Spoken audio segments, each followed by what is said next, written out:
This is an electric Rex, and this evil looking dude right here is a demonic Ferox. And that guy right there is easily the hardest and craziest and most intense boss that I've ever fought. In this video, I have 100 days to beat this intense ARK mod. I have a whole list of things that I need to get through in order for me to be able to complete this mod. I need to defeat all 3 elemental guardians. I need to fight multiple nightmare creatures. And finally, I need to build the strongest army possible so I can take on the final boss, the Death Knight. Question is, can we complete this challenge, or will we fail miserably like we always do? This is my 100 days in Primal Chaos.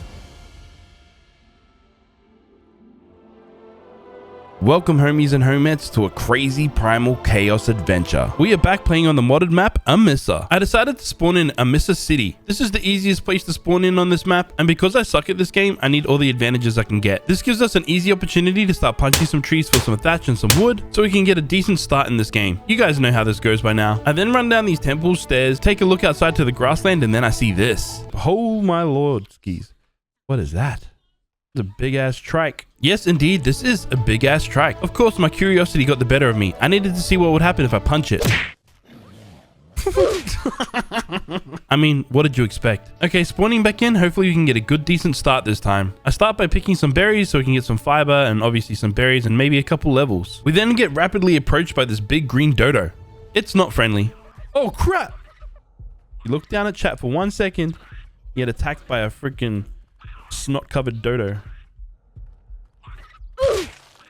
with crappy aim. It's already our 3rd attempt at life. This time I at least made the stone multi-tool. And if you're wondering what the hell is a stone multi-tool, basically it's every tool in one. It's a pickaxe, a hatchet, a club, and a sickle. And with our newly acquired tools, we started gathering some resources. We managed to gain a few levels from that as well. Then I saw this big red PT land nearby us. I wanted to see what level it was. Don't attack me. Oh my god! I didn't even do anything. That was rude. Attempt at life number 4, we managed to place down a foundation, also known as my no-no square. No, don't touch me there. This is my no-no square.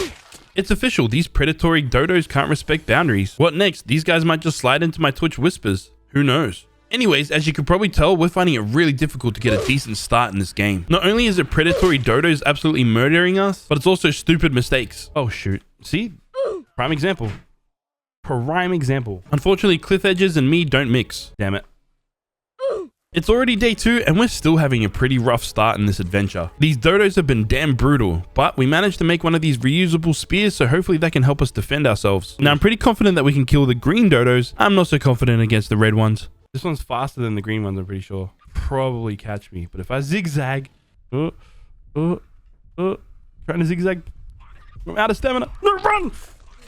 We have a few levels under our belt now, which means our health and melee stats are a little bit higher. I have a spear, so I'm going to attempt to kill this big bird. Come on, can I beat you this time? Oh. I keep fighting though. Go away, compy. Come on. No way.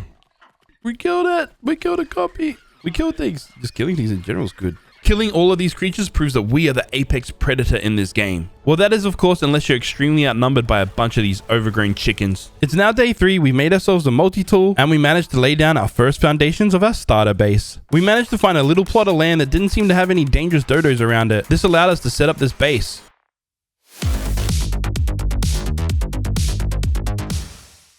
Hey, we enclosed it in.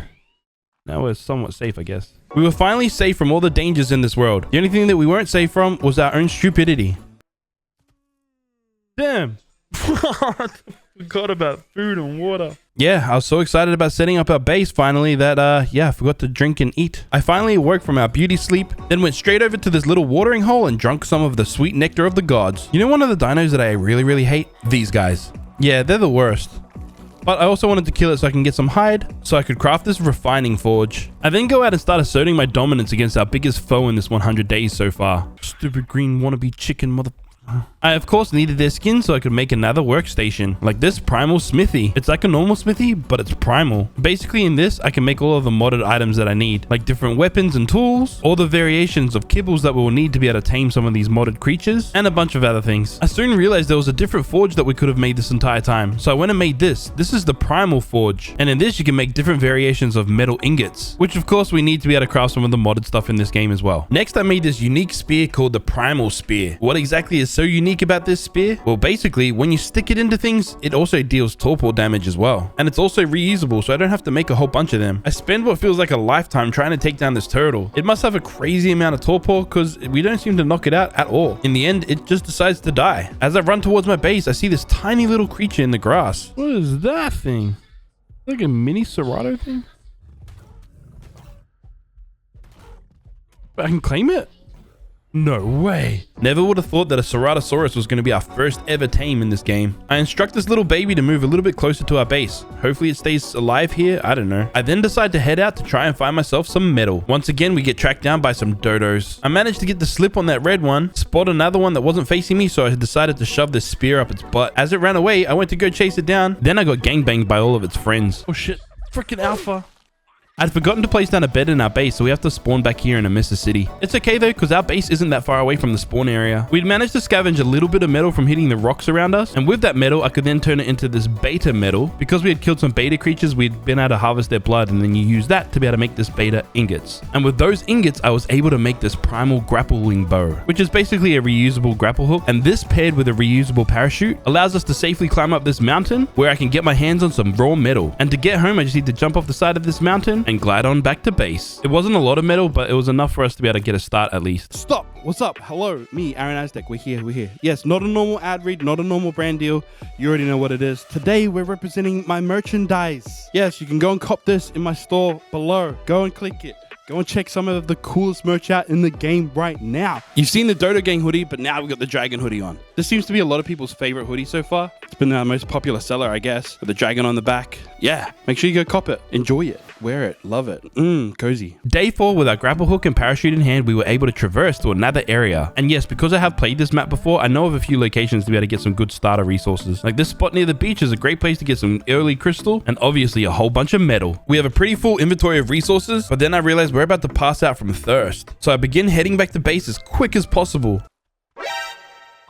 And then I'm pretty sure there's a dodo right next to us. No!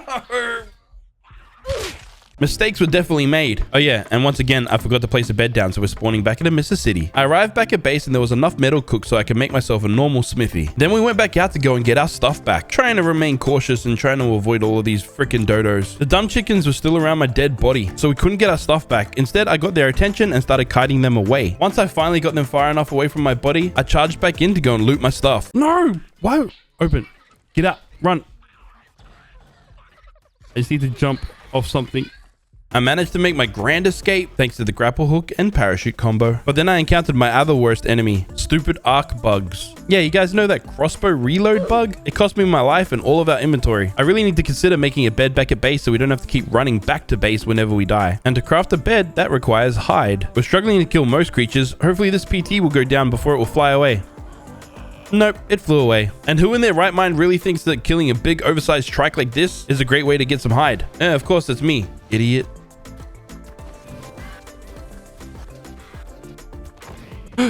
Yes! Give me hide, give me hide, give me hide. I ain't gonna lie, I didn't think that was gonna work. Anyways, with that hide, I went and made myself a reusable parachute again and a crossbow. Did we make a bed so we can respawn here at any time? No, we surely didn't. We do have a crossbow though, so at least that's some sort of progress. And the timing couldn't be better. Kind of. Because this alpha dodo started attacking our baby Ceratosaurus. So I was able to shoot this thing and try and kill it.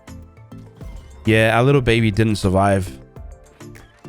We did manage to kill this alpha dodo though, and get some loot. Next, I thought of a strategy that we could use to be able to go cull this killer chicken population. It's a pretty common strategy really. All we do is Spider-Man on the side of this cliff, aim down with our crossbow, and shoot them all to death, eliminating enough of them that we're gonna have some fried chicken for dinner tonight, baby. Well, that's assuming that I don't release the grapple, thinking that I have my parachute still engaged. Yes. No, no!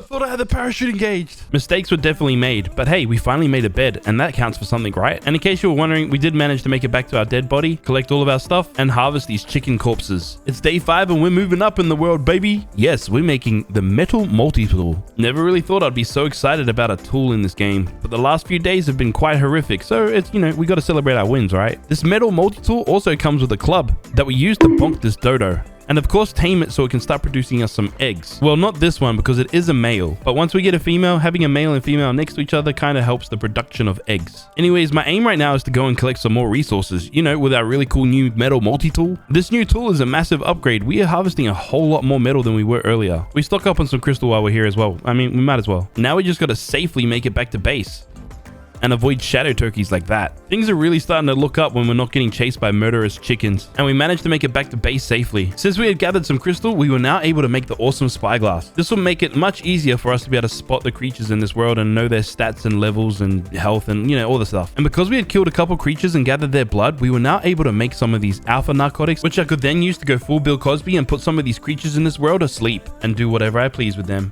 I wasn't trying to knock this beta pteranodon out. I don't have any beta kibble just yet. I wanted to kill it so I could collect its hide and blood.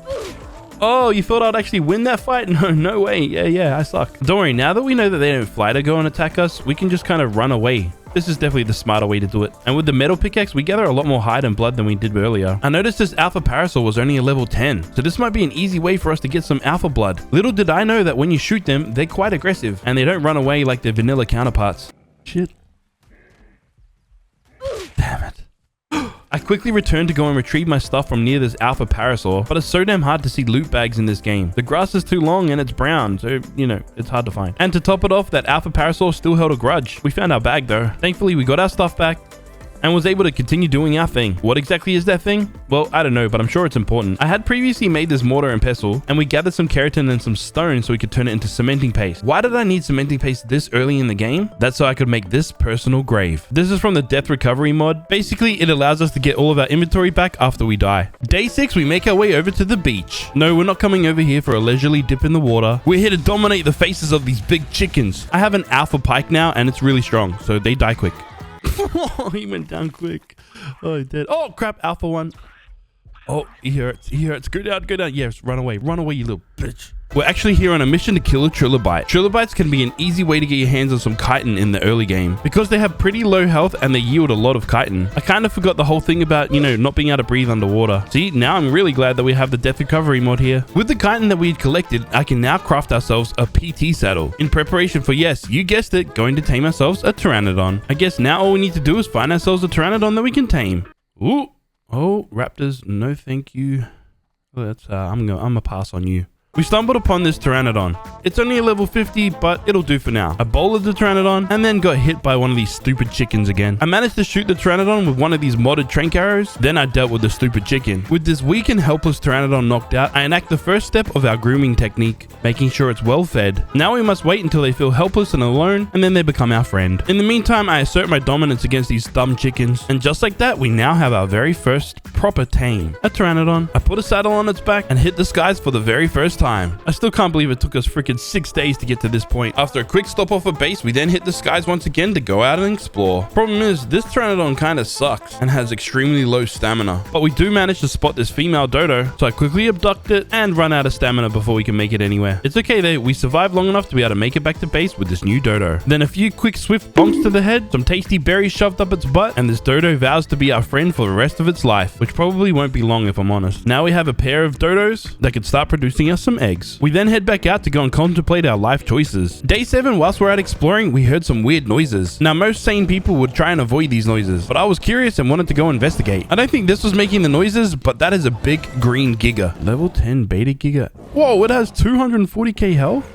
That thing's O-freaking-P. I didn't manage to find out what those noises were exactly, but I'm sure they are dangerous. And exploring on this PT has become extremely difficult. I'm pretty sure it suffers from emphysema or something because it always needs to rest. Anyways, we managed to make it to this pink forest area. I came here for one purpose and one purpose only. For vegetable crops. You can literally get all of the vegetables here in this area if you look hard enough. We managed to get some long grass, some savaroot, and most importantly, rock carrot. Rock carrot is what we need to be able to start making ourselves some beta kibble so we can start taming some of these modded creatures. Since I was already here, I wanted to fly down to this lake right here. I wanted to come here because I know that this is a place where we can get our hands on some cementing paste from some beaver dams. There was this level 120 parasaur here as well, which I think could make a pretty decent berry gatherer for us. I had everything I needed to be able to tame it, so I figured we might as well try, right? Whilst we wait for the parasaur to tame up, I went into the water to try and find a beaver dam. But then I was quickly hunted down by these alpha piranhas. Oh my lord.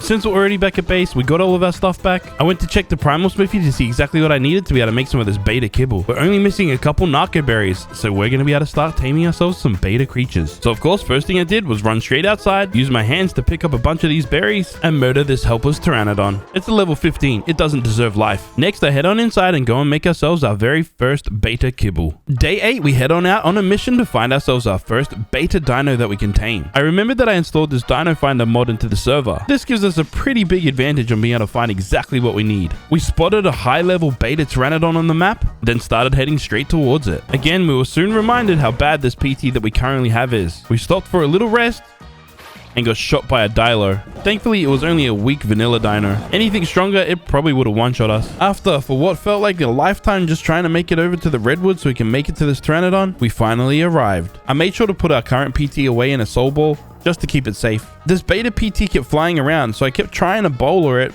but my aim is kind of off. Eventually, it came low enough that I was able to bowler it. But because bowlering it is considered an aggressive attempt, this alpha PT wanted to kill me for it. I managed to shoot this beta PT and put it to sleep, but then I had to deal with this other PT. Ah, freaking punk. Yeah, get bowled, asshole. Yeah.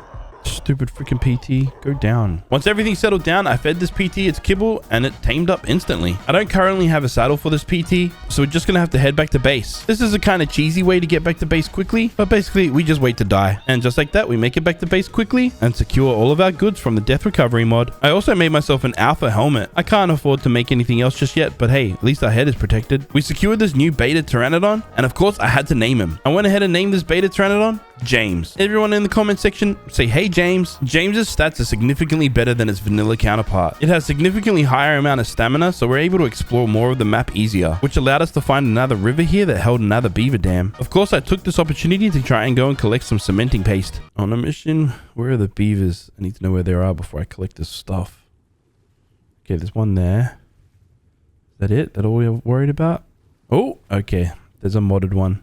Stuff it. YOLO. Quick, grab it, grab it, grab it, grab it. Go, go, go, go, go, go, go, go, go, go. Okay. Yeah. We're dead. We're definitely dead. Oh. Oh, that wasn't an instant death? Yo, this alpha helmet come in clutch. Well, not really. We still died. Damn it. We're back out exploring on the back of James. We're now able to witness a bunch of these crazy creatures that come in this mod. Oh no, we're getting chased by a freaking wyvern. Go, go, go, go, go. Oh no. Dude, we're gonna die. We're gonna die. We're gonna...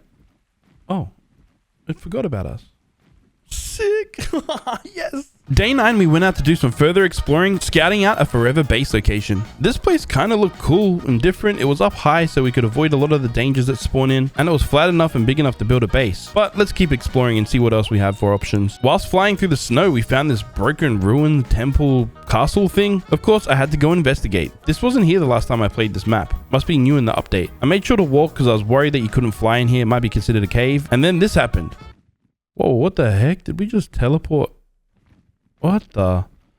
Alright, that's trippy. Whilst we're flying in the snow area, I had to go AFK for a minute. I don't know what I was doing. It was something important, I'm sure. Problem is, we were freezing to death and our health was quickly declining. I returned and I was unaware that our health was dropping. So we continued on into the snow. Since we're here, I figured we'd try and collect some oil since, you know, we're close and it's here. I noticed there was a few penguins around here as well. And since their lives hold no significant value to this world, I decided to kill them so I can harvest their polymer. I ran along this snow-covered beach and saw a little saber-tooth that could be claimed. I claimed it so this would be our little pet from now on. Psych, I killed it. It was funnier this way. This massive prehistoric elephant wasn't happy about that and ended my life. Back at base, since we gathered some oil, we could now craft ourselves this fabricator. Our starter base is now complete, which pretty much means we need to start moving up in this world and working towards, you know, a proper base, which also means we need to gather a whole bunch of resources together in order to make this big move. I kind of want to ensure that we'll always have metal crafting. It seems like this mod requires us to have a whole lot of it. And for the base that I'm planning on making, we're going to need a whole lot of wood, thatch, and stone. Day 10, and we finally have enough resources to make almost a complete set of alpha armor. We're just missing the feet, but hey, we don't really need it right now. Next, we're on the hunt for some silica pearls, and apparently you can find them in this river system. We just need to avoid some of these alpha piranhas. Oh, crap! Oh.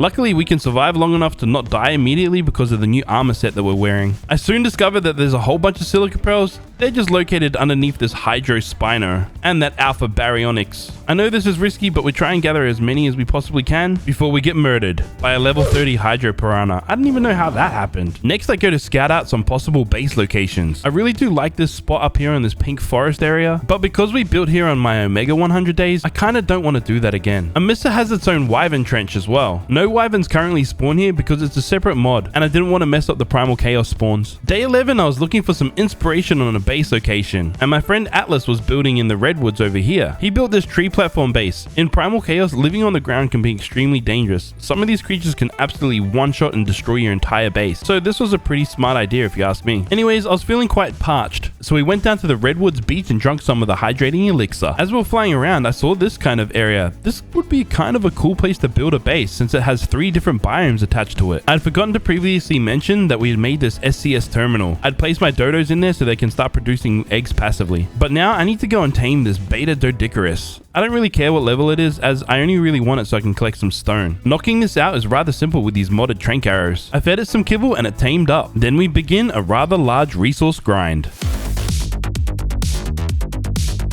After harvesting a whole bunch of resources, we had a friend come and visit us. This is one of the dopest Patreons out, Whiskey Warlock. Since he came, I had to make myself a tribe. We named it Game Over. You know, after like some of my merch that you can go cop with the link below. Anyways, it was now time for us to start crafting up a whole bunch of foundations so we can get the footprint down of our new base. We need a whole bunch of them, and this kind of took us a while. I had now settled on this location for our base. It's right next to Amissa City, and it's up high and elevated where I think nothing dangerous spawns. And it's relatively flat and large so we can build the base that we desire. Let this epic build montage begin.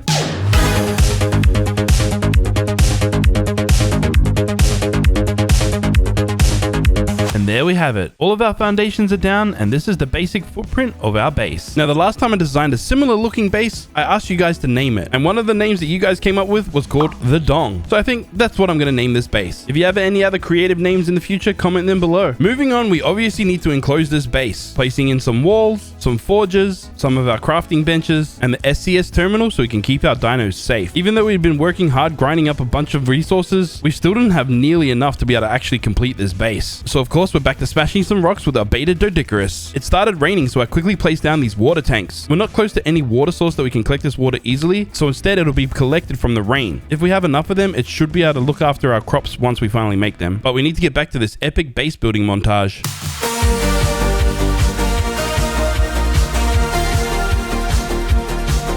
It's now day 16, and I thought I would have finished this base by now. We haven't. I need to go out and collect a whole bunch of resources, specifically crystal, and a little bit of cementing paste as well. That's assuming we can survive all the aggressive creatures wanting our death because we stole their cementing paste. Oh, and did I mention I need a lot of crystal as well? The crystal and cementing paste was for this, the greenhouse. All of the kibble in this mod requires vegetables. So we need to start growing vegetables now, so we have the required vegetables when we need to make the required kibble to tame some of the modded creatures. Now, I wasn't sure if the mechanics changed for the greenhouse, regarding how the greenhouse effectiveness works. Now, it turns out all I need to do is have one greenhouse wall and then obviously the greenhouse roof. I could be wrong. It could be only the roof, but I was kind of experimenting and this seemed to work for us for now. We are so close to being able to finish this entire base. I just need to enclose in all of these roof pieces, and there we have it. The base is finally complete after all of this time and all these days in game. This took us way longer than I expected, but I am very happy with the end result. Yes, I know this base is a little bit funny looking, but it's also extremely practical.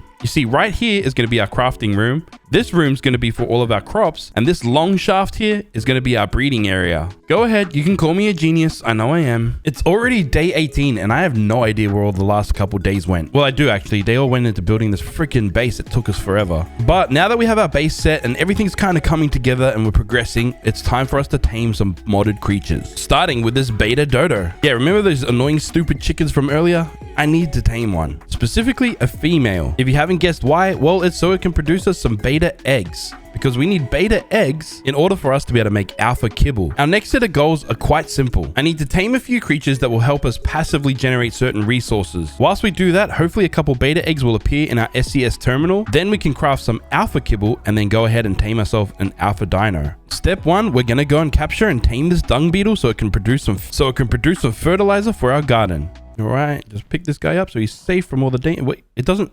You can't pick him up? What the hell's wrong with this? I don't trust these beta creatures down here. I'm gonna have to kill them. These snakes and Arthropleura were quite a nuisance. Since I couldn't pick up the dung beetle, I'm gonna have to kill these before I can tame it.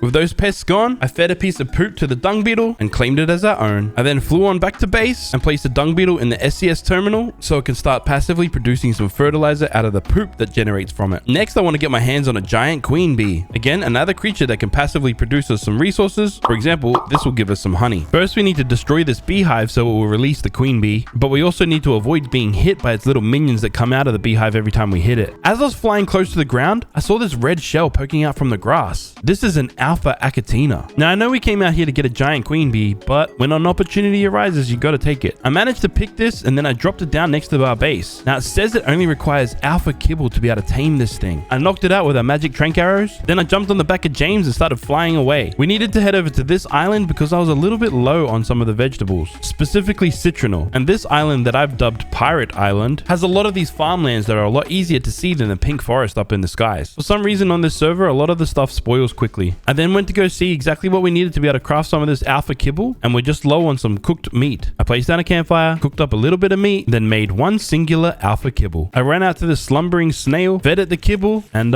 nothing happened. And this is when I realized it needs sweet vegetable cake. I don't know what changed because I'm pretty sure before it said it needed alpha kibble. What the fuck? Game's stupid. To help my frustration, I killed this snail. Did it make me feel better? No, but we did get our hands on some alpha blood, so that's a plus. Anyways, distraction aside, we came back to the giant queen bee. That's out of its hive already. So I ran up to it quickly and fed it this rare flower. It was immediately tamed. I looked behind me and this terror bird started kissing James. Yeah, James is a little bit of a player. When I arrived back at base, I turned the queen bee into this beehive. Made sure to place some rare flowers inside it, and now it will start passively producing some honey. And with that honey, we can get some sap and a bunch of other ingredients, and then we can make some sweet vegetable cake and actually tame one of those Achatinas. Moving on, we now have alpha kibble, so it's time to go and tame an alpha creature. Specifically, this alpha pteranodon. I really like pteranodons in this mod. They're just a good way to start exploring and getting around to begin with. I went to go make a saddle for our alpha pteranodon, but we're a little bit low on some alpha hide. I also wanted to test out a theory. I didn't know if the multi-tool was going to be better than the alpha tools in this mod. There's only really one way to find out. We have to make an alpha tool, specifically the hatchet, because we're going to go and hunt down some alpha hide, kill some creatures, and harvest them with either tool. It seems as though the alpha hatchet's pretty good, and it managed to get us what we needed, so I could then make this alpha pteranodon saddle. This new alpha pteranodon is going to be our main whip for now, so of course I had to name it. I decided to name it Timmy. Why did I name it that? I don't know. I then took Timmy out for a little bit of exploration and to kind of test out his power levels. I won't lie, his damage was a little bit underwhelming. I mean, it's not bad, but I thought it would have been a lot more stronger. We did manage to take down this alpha raptor, which also helped us secure a whole bunch of levels for Timmy. We also spotted this rather scary raptor. This is a nightmare raptor, and it has 112 million health points. No, sir, that's a nope. That is a nope. We are getting out of here, going home to the safety of our penis base. We arrived home and I checked the Primal Smithy only to find out that we could make some elemental kibble. We had found some alpha eggs in the wild just chilling on the ground. We only need some cooked prime meat now. We will get to that, but I noticed our base was rather dark. So to add some light to our base, I decided to use some of these Bob's Tall Tales windows things. It worked rather well. The lighting in this game has definitely improved drastically since ASE. Day 21 and there's one resource that we're extremely lacking on, and that's cementing paste. There's a few locations with beaver dams around this map, but when the server's kind of populated with a few other people, the beaver dams become quite scarce. We do manage to find a few and take the cementing paste out of them. There was also a bunch of silica pearls around too, so I tried collecting them, but it's kind of hard with all these weeds around and we're only collecting the fiber. Also, I kind of expected that we would die in this situation, so I kind of just let it happen. The best solution for us to be able to get some cementing paste is definitely by taming an Achatina or a snail. So we definitely need some sweet vegetable cake, and one of the ingredients is tree sap. We had also been cooking up some prime meat during this time, which means we can make the next step in this progression and make some elemental kibble. Day 22, and in the name of progress, I made this mortar and pestle, a bunch of alpha narcotics so we can start taming some more creatures, and this alpha metal pick. Next, I crafted and placed down this upgrade station. Then I crafted the long neck rifle, a fresh full set of new alpha armor, and went out to go collect a whole bunch of metal with our brand new pickaxe. And because James is a modded pteranodon, it can hold a whole bunch of items because its weight stat is a lot higher, allowing us to significantly stock up on more resources, which will help us get ahead in this game. Next, I made this shovel that you can only get in Bob's Tall Tales.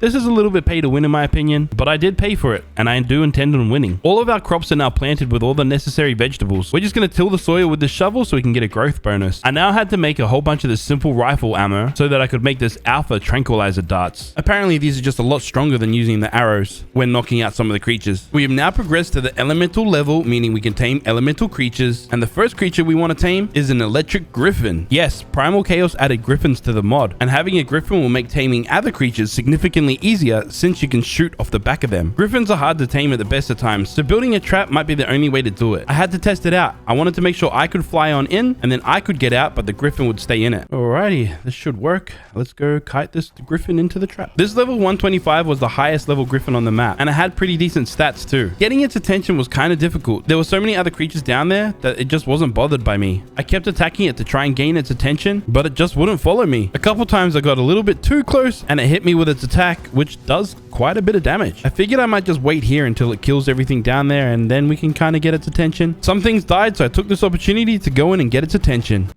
Oh, it worked. It worked. It's coming. It's coming. It's coming. Yes. All right, follow me. Follow me, Mr. Griffon. All right, right into here. Right into here. This is your new home. Come on, mate. Come on. Follow me. Yep. All right, get out. Oh, my PT's almost dead. All right, get off. Go shut the doors quickly. Shut the doors. Yes. Yes, we got him. Oh, we don't got him. We don't got him. We don't got him. Go, go, go, go, go, go, go. This is ASA after all, and the dino's pathing is significantly better than it used to be. It just flew straight out of the trap. Now we gotta just try again to get it back in there and see if it works again, maybe? I don't know. We managed to get its attention, line it straight up with the trap, get it inside once again. But then this happened. No! James! No! Oh, the freaking pig's following us. No, can we just lock him in? Let's lock him in quick. Okay, he's out. He's out. I took this opportunity to get the saddle off of James's dead body, took a shot at the griffin, and it immediately killed us. We're gonna have to fly back over on good old Timmy. Okay, we made it back. We got the attention of this griffin again. I kited it back into the trap, made sure to keep its aggro on this side of the trap, and the freaking thing escaped once again. I should have closed the doors. Okay, let's try this once again. Get the attention of the griffin, kite it into the trap, escape the trap, close the door on it, trapping the griffin inside our trap. Oh my god, we got it. We got it in. We got it in. Fuck us. Bro. Oh, no, no, no. Timmy, you stupid idiot. Do not fight the griffin. Griffin is our friend. I began shooting this wannabe Sesame Street Muppet, hoping I would quickly knock it out. I began to realize that this electric griffin had been destroying the gates. It might escape quite soon. I quickly harvested up a bunch of resources that were around so that I could repair the gates, ran over to the gates to repair them, and made a grave mistake. Wrong button. Shit. Yeah, I destroyed the gate. I didn't repair it. That was supposed to be repair, not destroy, you idiot. I tried over and over again to get this stupid chicken back into this trap, but every time it got in there, it just escaped quickly. I then had to rethink my strategy. There's a different type of trap that I could possibly make. This particular trap was designed by Captain Fat Dog, one of my good friends. Could I secure this griffin inside this new style trap? Well, I kited it all the way in. It seemed to lock itself in, but it also escaped, probably quicker than my other trap. I was starting to die from being in the cold for too long. We had to escape this and rethink our strategy. We made our way back to base, and this took quite a while because this PT's damn slow, and I took this chance to heal up a little bit. Whilst I wait for us to heal on back up, I went out on our parasaur and started gathering a bunch of berries. You can never really have too many berries in this game. Specifically narco berries, especially since we're about to start taming like crazy. I had wasted a whole bunch of alpha darts while trying to tame the griffin, so I need to replenish our stock and get some extras as well. It also might be a good idea to upgrade this long neck rifle. This should help us deal more torpor damage against this griffin. Day 25 and I have a new plan to getting one of these electric griffins. But first I need a bunch of cementy paste to pull off this plan. I had no idea, but there's beaver dams right next to my base. There's also a whole bunch of silica pearls here as well. With the cementy paste collected, we can now enact our plan. We're also right next to our tree sap taps, so I might as well get some of the sap from here as well. Back at base, I started crafting up a whole bunch of these metal gates. Hopefully the electric griffin can't break down metal. I then crafted up this refrigerator because everybody likes cold honey, I guess, maybe. We then went back out to go find another electric griffin. The previous one had despawned because it's been some time. We found a decent griffin. I started making this trap. I got the attention of the griffin and began kiting it into our trap. Oh yeah, we made one of our gates out of stone. This was a dumb idea. I got rid of it, so yeah, it wasn't a problem now. I tried getting the attention of this griffin whilst on foot. We were dying rapidly and I kind of didn't want to have my PT out because it was our only way to be able to get back here when we eventually die. Yeah, I didn't actually get the attention of the griffin. We died too quickly. Day 26, we returned on the back of Timmy. Again, to keep Timmy safe, I put him away in a soul ball. Then I ran over to the electric griffin and got its attention once again, which we managed to do on foot. I was kind of surprised this worked actually. I got hit once and didn't die. That's a relief. And I managed to kite the griffin in and trap it successfully. Trapped there, you bitch. Now all we have to do is try and knock this big bird out. Its torpor was going up rather slowly, but our health was going down rather quickly. The cold was really getting to us, but I had an idea. I just needed to collect some resources. Oh, what the hell? There's a world drop right here. The cold was messing us up really bad, so I placed down these campfires to try and keep ourselves warm. All I needed was this ice block to turn into this icicle, and we would know that we would survive the rest of this time here. It took us quite a while, but we finally knocked out this electric griffin. That should do the trick. Yeah, buddy. I went ahead and named this electric griffin Daniel, after, you know, someone I know, I guess. Securing this electric griffin is going to change our game for the better. Like I mentioned earlier, you can shoot from the back of this. Being able to shoot off the back of these guys makes taming creatures so much easier now. First, I wanted to go check its strength. I kind of thought it was going to be a lot stronger than it is, but I'm pretty sure that its electric attacks do some other kind of debuffs or something. Overall, this griffin is definitely a killing machine as we're able to take down much larger creatures than we have before. We even took on this electric dragon. I honestly thought that this fight was going to be a lot tougher than it was, but this dragon went down faster than Dr. Disrespect's career. Whilst killing some creatures, we got some mythical blood and some elemental blood, which now allows us to make some mythical narcotics and elemental narcotics, which I could then turn into some really strong tranquilizer darts. I also made this electric griffin saddle to give some extra armor to our friend Daniel. Then I went back out on a killing spree, this time specifically looking for mythic creatures so we can kill them for their blood. Mythic creatures' blood is extremely valuable in this mod. I use it to make mythic ingots that I can then use to make this mythic flak armor. A full set of this mythic armor gives you some really good buffs in this game. It's all pink, so we are looking fabulous, baby. But basically it increases a lot of your stats, including your food, water, and most importantly for now, our weight and our crafting skill. I also made myself some mythic tools since we had enough ingots to do so. These tools also have an increased harvest multiplier. Day 28 and I realized we need to start smelting a whole lot of metal. What for exactly? Well, I kind of forget, but I'm sure we'll find out soon. So I add a couple more of these primal forges and then I make myself an awesome teleporter. Except it's kind of hard to see in the grass and that just doesn't look right to me. Instead, I lay down these foundations and then place it down. Ah, yeah.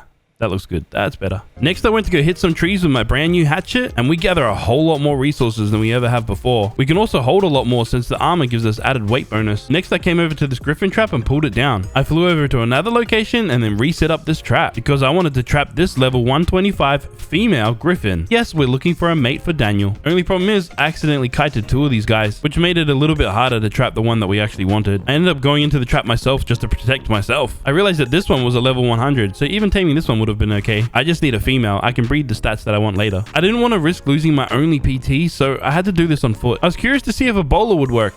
It doesn't. I was having trouble on foot, so I think ultimately our only hope is to do this with our Pteranodon. Both of these griffins had separated, so I was able to target the one that I wanted. I flew into the trap and watched this griffin follow me straight in. I jumped off my PT quickly, ran over to the door, and I managed to lock it inside. Dude, why wasn't it this easy last time?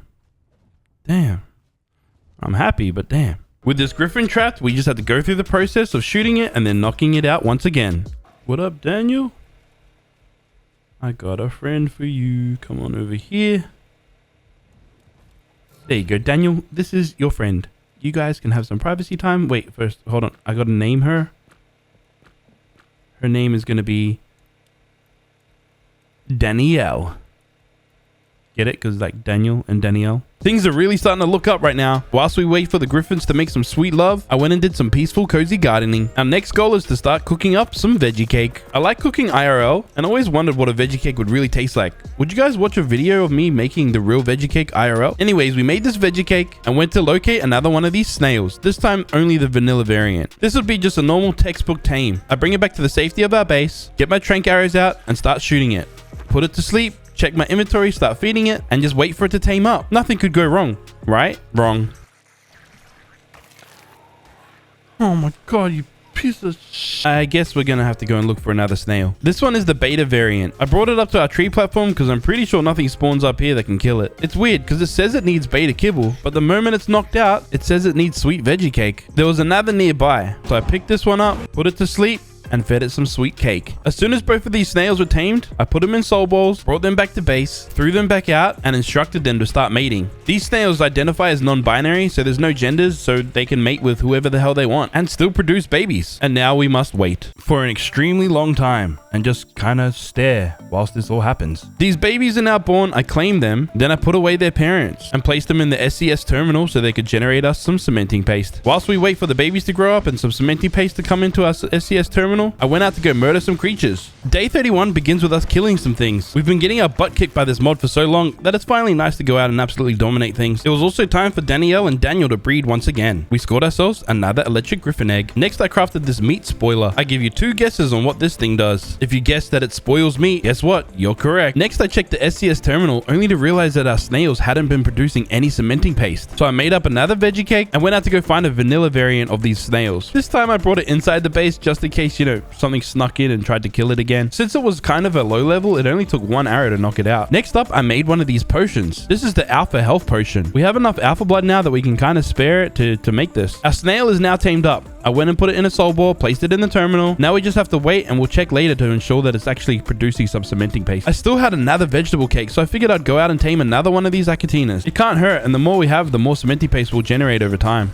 Day 32, I checked the SCS terminal, and there we have it, some cementing paste. Now that I know that the vanilla snails work, it's time for these non-binary little slimes to breed together and make some more babies. Now we just got to kill some time while they do their business. Might as well harvest a whole bunch of metal, then return back to base and fill up all of our forges. Our new snails have given birth already, so I put them straight back in the SCS terminal to continue making us some cementing paste. I then got out all the little baby snails so that they could grow up nice and strong. I soon realized I had no way to feed them. I was hoping by some miracle maybe berries would work. Look, I knew they wouldn't. I know that they're gonna have to have sweet veggie cake. I just don't have enough of the ingredients to make enough of them to keep them alive. I could make 1 cake and keep 1 of them alive. I don't know. In the end, I decided to leave it and just hope that they grow up before they starve to death. Thanks to our earlier metal run, I made a bunch of this mythical ingots, placed it in our upgrade bench, and started upgrading a bunch of our mythical armor. Day 33, and all of our baby snails died. But also, did you know that they give you a whole bunch of chitin? I had no idea. Anyways, I managed to make another veggie cake. Yeah, I probably should have gave it to the babies. Instead, we're going to go out and tame another snail. You guys already know how this goes. Shoot it, feed it, tame it. Back at base, we had a bunch of griffin eggs that were ready to hatch. So I placed down a couple little air conditioning units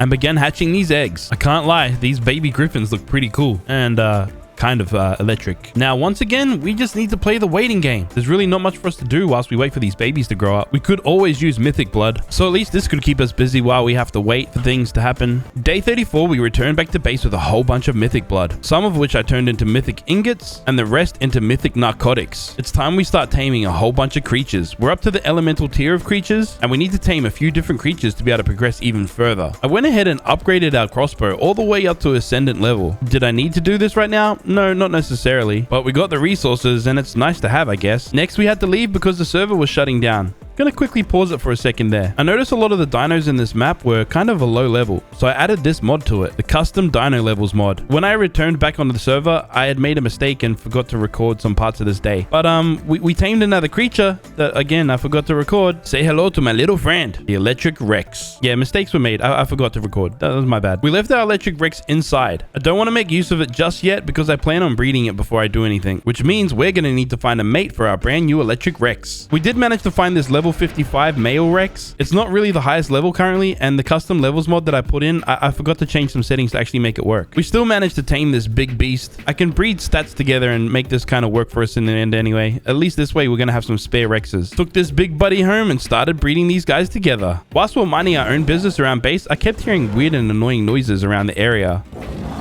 So I jumped on the back of Daniel and went to go investigate. It seems as though it was this volcanic Dodo Rex that was making all the noise. Stupid annoying noises like this can make this game kind of frustrating. It's okay though, because my homie Daniel here managed to deal with this guy. After we killed the volcanic Dodo Rex, we spotted this level 135 volcanic Allosaurus. We have elemental kibble and a bunch of tranks, so we might as well tame this guy. Actually, it's a female, so it can also produce us some volcanic eggs as well. Boom, baby, you're down. Now you're ours. Hell yeah. Day 36 on one of our baby griffins is fully grown up. It's a female, so I named it Danielle too. Now that we have an imprinted griffin, it's already significantly stronger than its parent. Anyways, we took Danielle 2 out to go and get some extra levels by murdering absolutely everything we saw, especially mythic creatures, because yes, I want their blood. Once we arrived back at base, I saw that we had our first electric Rex egg. Tried hatching it over by the air conditioners, but once I threw it out, I think the SCS terminal just snatched it back up again. I had finally fixed the server so that higher level dinos spawn on the map, and luckily for us, this level 150 electric Rex spawned in. And of course, I had to tame this beauty. Dude, I swear, taming things on the back of this griffin is just chef's kiss. I love it. Love it. Indeed, chef's kiss it is. Taming this creature was actually rather easy and kind of fun too, I guess. I of course took this Rex straight home, and because it's a female, I threw it out so it could start breeding. With 2 females breeding at once, we're gonna have a Rex army in no time. Once again, we're back on out killing things. This is kind of what we have to do while we're waiting for things to happen back at base, like waiting for our new babies to be born. Day 38, I grabbed our highest level parent Rex, gave her a couple levels that she had already, and took her out to go and test her power. And damn, she does a whole lot of damage. She had just popped out an egg. I wasn't due to breed again for another 15 minutes or so I figured we'd use her while we could. I was feeling pretty invincible whilst I was out here. Well, that was until I saw 3 big powerful wyverns. They're just gonna back it up just a little bit. They haven't seen us yet. Oh, please don't see us. Please don't see us. Okay, yeah, go for the arch. Oh, we got hit. No, no. Get away. Oh, he's after us. Yep. GG's. It's been fun. It's been fun. Oh, can we? No. Okay, don't worry.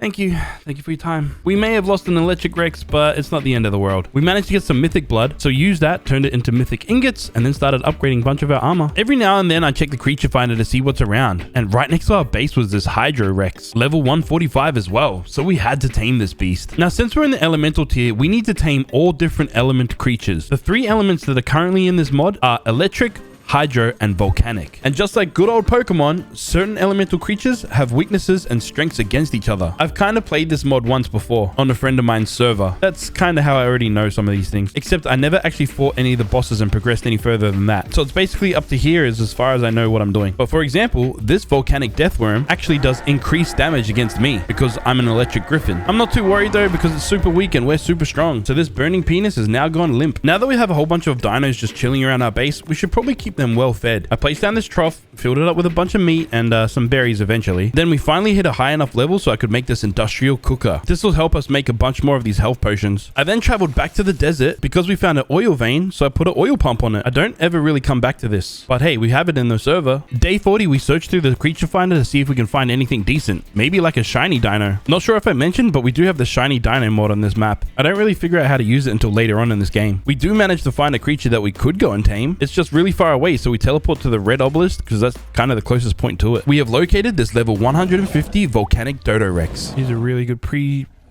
stats. Hopefully it's good stats when the team's out. Taming this overgrown fire-breathing chicken will mean we had secured a very powerful volcanic dino. An annoying thing happened though. As it was knocked out, this alpha packy came in and started biting on my volcanic Dodo Rex, which means it'll lose a bunch of its level bonuses. I tamed it regardless, and it only went to level 197. It should be a little bit more than that at least. Back at base, I decided to name this big Dodo Rex. Went ahead and named it Brody. Again, don't know where these names are coming from. They just, yeah, it is what it is. I then whacked the saddle on its back and went out to go find out if Brody was really worth it. And the short answer, yes, it is really worth it. The amount of damage that it does against these alpha brontos is unbelievable. We now definitely have a massive killing machine on our hands. So basically for the rest of the day, I just traveled around highly populated areas and destroyed everything, securing a whole bunch of loot, specifically different types of blood and hide, some narcotics and experience potions, a whole bunch of stuff. Day 41, I took a peep outside and noticed Brody looking a little bit lonely. Well, we're just gonna have to go and find Brody a friend. Come here, bitch, you're gonna be Brody's friend. This level 135 volcanic Dodo Rex also had some pretty decent pre-tame stats. I found taming this one a little bit harder than the other one. The trees kind of get in the way of my vision, and it runs around so damn fast. A couple of aloes started to make my griffin bleed too, and all the blood in my face made it a little bit trickier to shoot. But even all through that blood, we managed to knock this girl out and successfully tame her. I decided to name this volcanic Rex Jody. So now Brody and Jody can get down and dirty. See what I did there? Next mission of the day was to go and tame this level 135 Argentavis. There were so many trees around here that I kind of didn't want to knock it out amongst the trees in case there was something dangerous down there. So I did try to kite it up to this cliff face. I kind of forgot that it eventually runs away when there's too much torpor dealt. Thankfully for us, it landed in a pretty safe spot. Once I arrived safely back at base, I went ahead and named this Argentavis Virgil Hawkins, after a pretty epic superhero from the DC universe. Now there's one major main reason why I tamed this electric Argentavis. Basically, I just needed a flyer with a lot of weight, because we're now at a stage where I need to make some adjustments to my base, and I'm going to require a lot of resources once again. I also wanted to compare to see what got us more resources. The Beta Doedicurus or this Mythic Hatchet? The Mythic Hatchet won by a mile. And since we're wearing Mythic armor, we get a massive weight buff as well, making gathering resources a lot less effort than it had been previously. All of the resources we just gathered was so I could start laying down all these foundations outside our base. It's beginning to get a little bit cramped in base, and since we're going to be breeding a whole bunch of dinos at once, we're going to need this extra space. This whole area of our base is going to be dedicated for our breeding. It's just a little bit unprotected, so I think we're going to have to figure something out for that. And the idea I had requires a scuba tank and some scuba flippers. We're heading into the deep depths of the ocean, fellas, because this is step 1 of Operation Keep Our Breeding Dinos Safe. I need to tame this anglerfish so that I can gather a bunch of silica pearls that we can later turn into electronics that we could then turn into turrets that will hopefully keep our dinos that are outside safe. I fed the anglerfish some raw prime meat that I had, but it was taking too long to tame up, so I teleported back home quickly to pick up some of this taming helper, which when you feed it to the anglerfish, starves it completely, so it tames up immediately. I then quickly teleported all the way back to base so that I could make the anglerfish a saddle. Yeah, guess what I just discovered? Anglerfishes don't require saddles. You can just ride them as normal. I then searched around the ocean floor looking for silica pearls. Unfortunately, a large majority of the ocean in this map isn't complete, so there isn't really much happening down here. That's okay though, we do know another location. I just have to teleport back to base, I get out Danielle 2 and fly, well, just down to this little river system right here. Because as you guys already know, this place is where all the silica pearls are. And on the back of this anglerfish, we are able to harvest a significant amount of silica pearls quite easily. We are absolutely jetting through this river system. And because we're so fast, we're able to avoid some of the dangers down here. We end up making our way all the way down to the beach and basically to the ocean with a whole bunch of silica pearls that I place straight into the fabricator and begin crafting up a whole bunch of electronics. Day 44 and we finally make ourselves a chemistry bench. I'm gonna need this if I plan on making a whole lot of gunpowder. We then came to the Primal smithy and made a few of these elemental versions of these auto turrets. This is an electric auto turret and this one right here is the volcanic auto turret. They're basically just like normal auto turrets, but they also deal elemental damage as well. I then came down to this little rock formation so I could collect a bunch of flint that I could turn into spark powder, then eventually gunpowder, and a bunch of metal that I can obviously use to turn into the advanced rifle bullets. We returned back to base and a bunch of electronics is finally cooked up, so then I was able to make this hydro auto turret. I also made a bunch of these mythic spike walls. Apparently the mythic ones, no creature can walk over. Placed down a couple more of these turrets that we had made, and finished this day off by getting out all of our breeding Dodo Rexes. It's now day 45 and we need to start powering these auto turrets. I went to place it down on one of these platforms, but realized this platform area probably needs a bit more space. I then placed down a bunch of these other foundations and also placed a bunch of foundations around this little plateau area place. Hopefully this will block a couple dino spawns just in case something dangerous does spawn up here, or even dodos coming up here and trying to fight our dinosaurs will be a pain. I now found a nice place to place down this generator. I realized it's probably a better idea to place this in a metal box just in case something wants to try and destroy it. I kind of like how they've changed the auto turrets that you can stick them to the side of walls and stuff. Now I would have powered up these turrets and put some bullets in them, but I got a little bit distracted by Atlas. Yes, he just informed me that he's going to be fighting one of the Guardian bosses. That's kind of cool. And asked if I wanted to join. Heck yes, I was down to join him. Once I met up with Atlas, I made an alliance and named it Game Over Gang. You know, like some of the hottest merch you can buy on the internet right now. I then put away Danielle 2, got out one of my spare electric Rexes, placed a saddle on it. I didn't get a chance to alliance up because Atlas went straight in to fight this big turtle. I was fighting something alongside it, trying to level up real quick. Hold on. Oh, wasn't ready. Sorry. I'm freaking toasting him, dude. Hit his head. Oh. Oh no, I'm about to die. Run. Yeah, I died. You drown. You drown. Oh god.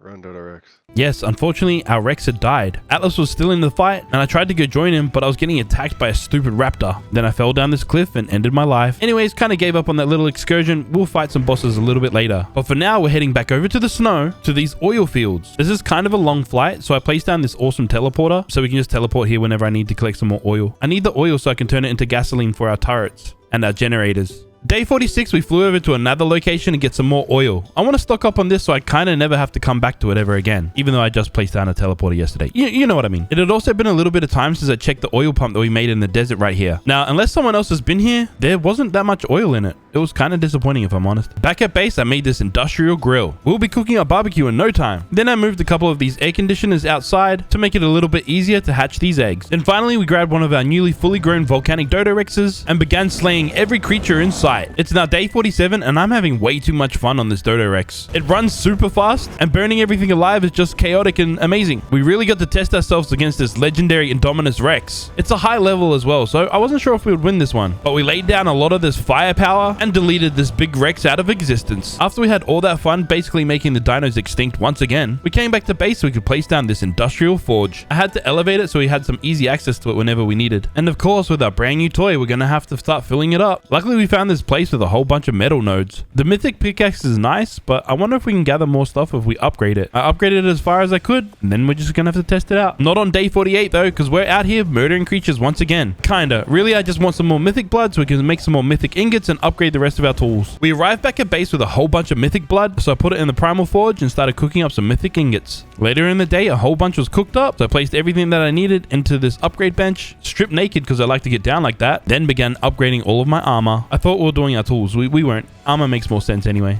Day 49, I decided to finally name one of these brand new dodo rexes. This little baby here is going to be called Jody 2. She's got all the stats that we currently want and is fully imprinted, making her an absolute powerhouse. I then collected a whole bunch of my volcanic dodo rexes because now it's time to fight our first guardian boss. I threw them all out and gathered my entire little army here, put all of their levels into them. I jumped on the back of Jody 2 and instructed my entire army to fight the electric guardian boss. Go and get him, people! We got this! I had no idea what to expect, but I was just hoping for the best. Our entire army was doing quite a bit of damage to this electric guardian boss. We already have its health down halfway, but a lot of our volcanic dodo rexes are dropping like flies. 280,000 health points left and it's only me alive. Thankfully, Jody 2 is a badass bitch. We keep breathing fire and chomping away. Oh my god, 29. Come on. Oh my god. I didn't think that was going to happen. That was such a close fight. We've now just defeated our first boss. And when you defeat a boss in this game, they drop a bunch of these different items. Things that we need to progress in this game, like these seeds and a tameable electric guardian summon. When I arrived back at base, I made some more crop plots so we could place in these brand new seeds that we had just gathered. Then I inspected these new items to kind of see how they worked. We're definitely going to have to get ourselves one of these electric guardians soon. Day 50 and we're halfway through this 100-day adventure. I gathered everything that I needed so that we could go and tame our very own guardian boss. I needed a place that I could summon him. And this open place that our starter base seemed like a good place for it. The guardian boss summoned in, so we began shooting him with our tranq darts. It began raining hellfire down on this world, and it destroyed my entire base. Oh shit. I think he just destroyed my base. I didn't know that he could destroy bases. I was kind of worried because Whiskey Warlock also built close by. Oh, please don't destroy his base. We're going to have to try and knock this guy out as quick as possible. I have an Ascendant long neck rifle and the best tranq darts that I could use. But even with this, knocking this out was quite difficult. Whenever the guardian boss used this attack, sometimes it was kind of hard to see it. And if we got too close, our griffin might die. Oh crap. We did manage to heal the griffin up whenever it needed it and finally get the last shot in, successfully putting this big electric boss to sleep. I then just need to feed him some of this electric kibble and he is now ours. Look at this big electric boss. I had to see what this big beast could do. I put the saddle straight on its back and attacked the local wildlife. Some of its bigger attacks do a lot of damage and blow up the entire screen. It can travel around well, but still it's not quite invincible. Yeah, see that demonic dilo that we just passed? Oh no, I'm stuck. Just get out of the way. Get out of the way. Oh, no, yeah. Stupid freaking. Yeah, so that was an interesting experience. Luckily, for some reason, we have some other tameable tokens, so we can just do this all over again. Maybe even get a higher level one. Day 51, and we went around summoning in these electric bosses. We had a few of these summoning tokens, so I just wanted to make sure that we could summon in a pretty high level. The first couple that we summoned in were pretty trash levels, but once we got to the snow, we summoned in a level 145. Yes, this one's gonna be perfect. Yes, we're taming this one. 438,000 torpor. Oh man. This is going to take ages. Obviously, because we had to deal so much torpor to this electric guardian, knocking this thing out took us quite a long time. And also, since it's a high-level creature, we really wanted to make sure that we avoided all of its attacks. But after a bit of persistence and some patience, we eventually knocked out this four-legged robot. Bro, guy's asleep. How's he still bombing us? And just like that, we tamed our second electric guardian boss. As we go to test him out by killing lots of things, we realize this guy is so much stronger than his previous counterpart. We killed so many things so quickly that we got a whole bunch of levels already. These experience potions kind of help with that too, which means we can cause even more destruction with this big beast. Once our fun was done, we teleported back home on the back of this. It got kind of stuck in Jody too. Day 52, and if we wanted to be able to defeat a volcanic boss, we're gonna need a hydro dino. And I figured maybe a hydro spino might be the way to go in this situation. So it's time to knock out this level 140. Its melee and its health aren't amazing stats, but maybe it'll tame out at a higher level. And oh lord, it did. There's a dilo over there. Get out of here. Our breeding area is getting quite full and there's lots of eggs producing. We no longer need the volcanic Dodorexes anymore since we'd already defeated the electric boss. We currently already have electric Rexes growing up and they'll be able to fight the hydro boss. But whilst all of that is happening, it's probably best that we start producing some hydro babies, which is why we're coming to tame this hydro spino. We were just enjoying a typical taming process. And then we heard this noise. Holy crap, is that a... What is, oh my god, is a Megatherium out here? What? I mean, Megapithecus? Fuck, I'm getting it wrong. Oh my god, it's a demon. We managed to knock out this Spino, but I was really scared of this big monkey. So I quickly tamed up this Hydro Spino and put it in a soul ball and then escaped home. I made it back home and then I put these guys to work. Of course, I had to name them. This girl, her name is Mia Malkova. And this guy, his name is Johnny Sins. And I love watching Mia Malkova and Johnny Sins do their thing. And every time I do, I enjoy it so much, I just explode. Next, we made a whole bunch more of these mythic spike walls and placed them down. This way, these spike walls will actually kind of work, since now they actually block off a part of this mountain. Day 53, I added some more foundations to this kind of breeding area, just so we can make this more symmetrical. And then went out to go tame another creature. There was this alpha triceratops right next to our base, and it was a high level, so I took advantage of this and went and tamed it. There was also this alpha doedicurus as well. It's not a super high level, but it was right next to it, so I might as well tame it. I also wanted to experiment to see if the alpha variants gathered more resources than the beta variant. I don't think they do. They might. I don't really remember. Either way, I used these guys to gather some more resources. We're up to that part of the game where we're doing a lot of breeding. And breeding takes a lot of time. So whilst we wait for babies to grow up and parents to mate, I suppose the only thing we can really do now is murder. Especially annoying noisy dinos like these volcanic Dodorexes. Also, just an FYI, we just hit level 97. We're still a ways away from hitting level 100 and unlocking a few other different engrams. But whilst we're waiting for all the lovemaking to occur, I saw that there was this high level Hydro Rex on the map. Level 130 to be exact. Just in case our Spinos aren't very good, this might be a good tame. The only thing is, its pre-tame stats kinda suck. But maybe with some creative breeding, we could kind of fix this. Couple tranquilizer bullets to the butt, and just like that, we now have our very own female Hydro Rex. I returned back to base, got both of our Hydro Rexes out, and started them breeding together. There was also another one of these annoying Dodo Rexes, so I had to go down and kill it. Fun fact, if they use their burning attack against you, it'll burn you, the rider, off the back of the dino. Fortunately, I had some health potions on me, so we were okay. It's now day 55, and we have a full electric Rex army, which obviously means it's time to fight another boss. I got a bunch of my electric Rexes out, but then I saw this. It's probably not a good idea to have an army of Rexes out with a big strong raptor like that out. Ooh, just saw that guy. We're not going to do a boss fight over here. We're going to avoid. We do not want to fight that guy. No, we definitely do not want to fight that guy. We would 100% lose. So I moved further away until we were out of render of that big scary raptor. Then began setting up our electric army once again. We had a whole bunch of griffins since our griffins were breeding. And since they're electric types as well, I suppose they might as well come to the fight too. Once we had our whole electric dinosaur army out, I began summoning in this Hydro Guardian boss. It only summoned in as a level 60 with only 480,000 health points. Our Rex and Griffin army might actually survive this and hopefully we'll win it. It hit us once and a whole bunch of our dinos went down straight away. I made sure to heal ourselves up because we were getting our butt kicked. I wasn't sure we were going to win this fight. Everything was dying around us. I thought we were supposed to have the advantage here. Everything else was dead. It was just me, our electric Rex, and this Hydro Guardian. Soon realized I don't think we would win this fight, so I teleported back to base so I could come up with a different idea. At this time, I was unsure on how I was supposed to defeat this Hydro Guardian. It wasn't until the very next day that I had an idea on how we can defeat this guy. Our electric Guardian boss is pretty strong.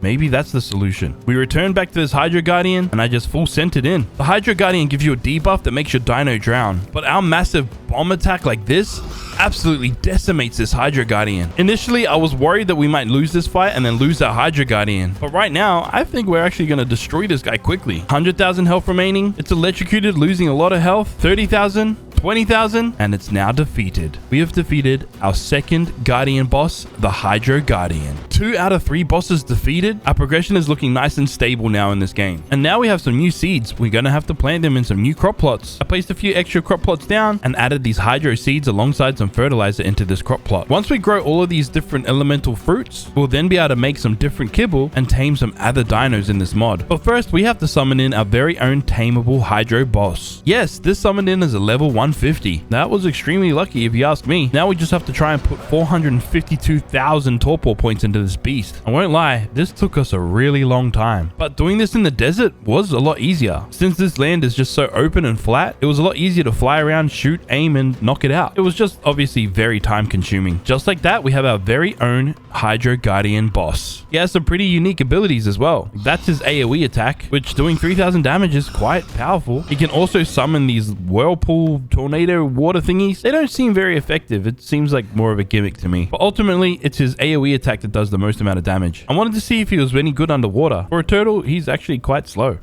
That's kind of weird. It's now day 62 and we're starting to get quite ahead in this game. I managed to make a whole heap of gunpowder so that I could cook up these elemental advanced rifle bullets and place them in our turrets that are defending our land. I kind of want to move on from this elemental tier, which means we're going to have to fight the next elemental boss. I know we only fought the Hydro boss yesterday, but just like most of my relationships, I do love to rush into things. Probably explains why I have 2 kids and I'm married already. We didn't have a whole lot of creatures that are bred up like our previous armies, but whatever creatures I had available, I brought over, including these volcanic Dodorexes. I didn't bring any of my electric types because obviously they're weak against the volcanic types, and I've noticed that if some of the bosses kill some of your dinos and eat them, they heal up basically straight away. To make sure we actually had a fighting chance, I made sure to level up all of my dinos and heal them. It wasn't until the early morning of the next day that we're actually ready to fight this volcanic guardian boss. This was a level 150, so I think it's going to be kind of tough. I sent in this entire army and they received a lot of damage quickly. The volcanic boss did a massive amount of damage, decimated my entire army, and it healed back up. I rushed in on the back of my Hydro Guardian and started fighting. The battlefield was engulfed with flames and water and all sorts of things. This was an intense fight. Hydro Guardian versus Volcanic Guardian. Come on. Come on. Come on.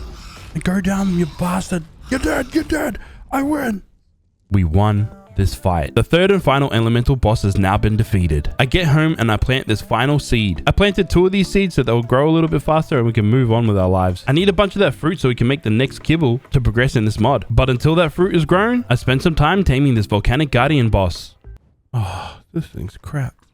Yeah, this thing is indeed crap. It's only a level 15 with terrible stats. We only got 1 summoning token as well, so this was our only opportunity to tame one. I suppose on the bright side of things, it didn't take us long to knock it out at all. Kind of sucks because it's pretty strong considering I could only imagine what a level 150 would have been like. This fiery thorny dragon absolutely decimates anything in its path. Oh well, it is what it is. And just like that, we now have control of all 3 guardian bosses. By the end of this day, all of our plants had grown and we were able to gather a bunch of fruit from them, which then allows us to make this fairy kibble and the shadow kibble, the next tier dinos that we can tame. Then after that, we can make this mythical kibble once we have a fairy dino that can lay some eggs and a shadow dino that can lay some eggs. I'll give you one guess on what we did the next day. If you guessed taming fairy and shadow creatures, you were correct. I came over to tame this level 145 fairy Pegasus. I thought this would be a pretty damn cool tame to have, but because it flies so high and doesn't ever seem to land, I decided to try and tame something else, and I wasn't too sure if it laid eggs or not. We definitely know that Argentavises will lay eggs, and this being a low level means it'll be a lot easier to knock out. Even with the scary noises going on around this area, I shot it once and it knocked out straight away. And just like that, we managed to tame our very first fairy creature. This particular one is only going to be used for laying eggs. Since we're now moving up in the world, we have no use for any of these elemental creatures anymore. There's no point to keep breeding them. Next on the agenda is for us to tame a shadow creature. And I think this shadow turkey is going to be our next friend. Definitely a friend. We managed to knock out this turkey, tame it up, but before putting in a soul ball, I realized you could ride it. This thing's kind of ridiculous. What the frick? This is definitely one of those moments that you have to immortalize in time. It's weird, ridiculous, and amazing. Screenshot. I will admit, taming the fairy and shadow dinos are kind of underwhelming. This stage in progression could have been a little bit more exciting if it wasn't just that simple. Now we must wait for a few eggs to generate so that we could then start moving on and taming some higher level creatures. Whilst we waited, I placed down some more of these turrets and filled them up with some ammunition. Had to make sure that they were all set to the right settings so they don't start killing things that don't need to be killed. Day 60 and we can now make legendary kibble and mythic kibble. I didn't realize until now we could actually make legendary kibble as well. I searched the Dino Finder to see what kind of creatures we could tame. And you guys already already know, I'm a massive fan of Pteranodons in this mod. There was this level 130 around and I went to go tame it. Except once I arrived, I saw something scary. Ooh, let's just forget about this legendary PT then. That there is a demonic... Yeah, holy crap, the thing died in a second. Luckily, there's quite a few high levels on the map, and we managed to find this level 140. Hopefully this bowler works. I wasn't sure if it would work on a legendary creature. It might if I didn't miss. Come on, come on, come on. Hey, I got it. I got it, sweet. All right, go to sleep, you bitch. One bullet and you're down. Let's go. Just like that, we secured our first legendary Pteranodon. Well, actually, it's our first legendary creature. Of course, I raced back home because I was excited to test out this new bird. I got it out of its soul ball, went to go make it a saddle, checked its stats. Its stats are really damn good. Then I went out to go fight some things. I admit, it's not as strong as I kind of thought, but it is only a Pteranodon, so technically it's strong. But we managed to learn a thing about these legendary creatures. They have an ability similar to the Karchar. The more creatures you kill, the higher your damage output multiplies. But if you stop killing things for a while, that then drops back to 0. Came back to base, and of course I had to name this creature. I named it Chad because it is indeed a Chad, you know, because it's strong and it kills things, and it's our first Chad type creature. Yeah, anyway, day 61, and as I was online, I noticed there was someone else on the server. This is Warfire, one of my new Patreons. Hey, what's up, Warfire? What's up, boy? I think he's AFK. Hello, hello, you there? You there? You there? I think it's safe to say he is not there. Get freaky, get freaky, get freaky, get freaky. Oh, yeah. Oh, he's there. Whilst we were there, this noise started happening. And since he made his base out of wood, I wanted to make sure that he would survive at least a little bit longer. So I went to hunt down this volcanic Dodorex to get rid of it and protect Warfire and his base. I then took another good look at our base. I'm quite proud of how this looks, but I'm definitely going to want to make some changes soon. The following day, and we're back on the hunt to tame a very powerful creature. Hopefully the most powerful creature that we've had up to this point. This level 130 legendary Indominus Rex. Knocking out this wannabe T-Rex was kind of difficult when it dipped below these trees. Just means we have to get a little bit dangerously close to it. It was a little bit of a process and we missed a lot, but we just kept chipping away at its torpor until it finally went down. I then fed it its legendary kibble and made it our big yellow friend. I came over to this redwood so I could tame this legendary Dilo. You might be thinking, why the hell do I need myself a legendary Dilo? Well, if you notice, this one's a female and I need an egg layer. Yes, I'm gonna need some legendary eggs for a little bit later. I came back out to the wilds because I needed to kill myself a legendary Indominus Rex. Why exactly did this thing need to die? Well, that's quite simple. I needed a bunch of legendary hide so I could make the legendary Indominus Rex saddle. Turns out there's two different variations of them. One's got a little bit higher armor bonus and I don't really get why there's two of them. Anyways, I immediately took him down right here and went to go test out his strength. Managed to take down this volcanic Spino, but again, I kind of thought that it would have been a lot stronger than it was. Maybe the strategy on these legendary creatures is really just to keep multiplying its damage output. So we just kept testing this out to try and get that multiplier as high as possible. I went into this little river so I could kill a bunch of fish, but the multiplier wasn't increasing. Once our multiplier hit 96 points, I decided to try and fight this Primal resurrected trike. With 32 million health points, I was unsure if it would win this fight. To make things worse, it still had its damage reduction to its head. But because we were doing close to 10,000 damage per hit, and it seems like we deliver bleed damage as well, it looked like we had a chance to actually defeat this thing. Well, that was until this happened. Oh crap, it's dead. Wait, it's not dead. What happened? Get in the ball, get in the ball, get in the ball. You will not fight without me. You will not fight. You will not survive without me. Okay, good. Well, that was awkward. I had no idea what happened, but I was in a call with Mr. Pineapples and he said this. The Indom has a rage like the Giga. Which honestly makes a lot of sense. I got the Indom back out and it only had 1,900 health points left. It literally almost died. Now knowing what we know, these Indoms might not be the best choice to be able to fight some of these higher tier, much stronger creatures. Now we just have to sit here and ponder our life choices. Not really. I went AFK for a little bit. I had to do something IRL. But I will admit, the sky looks pretty damn cool. Once I got back to my PC, I checked my creature finder to try and find a friend for our current legendary Indominus Rex. This was the highest level female on the map currently. Its stats kind of suck, so we might just wait until something else spawns in. In the meantime, there was this level 150 legendary Triceratops on the map, and you guys already know I love my trikes. And since there was no other Indom on the map, I decided to try and tame this. Taming even these higher tier creatures on the back of this Griffin is so much easier. Day 64, since we're in the legendary tier, I decided to name all of my legendary dinos after my legendary Patreons. Starting with this one, his name's going to be Warfire, which admittedly is a pretty damn cool name for him too. I then took Warfire out to do a little bit of killing, specifically trying to kill this Primal resurrected raptor. It was only a level 15, and with 7 million health, maybe we had a chance to fight this and not get enraged. All I needed to do was keep biting it and keep it at a distance. This way, it wouldn't bite me and enrage my dino. Just like that, we had already done over 1 million damage to it. We might be doing 16,000 damage per hit, but I think the bleed damage is significantly helping us out. Drained its health down halfway, but I was facing the wrong direction. I needed to try and readjust so I could fight this guy. This ended up becoming a mistake because it came too close to us and enraged my Indominus Rex. Ugh, Grabben's chasing. It's chasing and it's actually really slow. I think we're gonna. Oh, okay. It ran away from us. It gave up.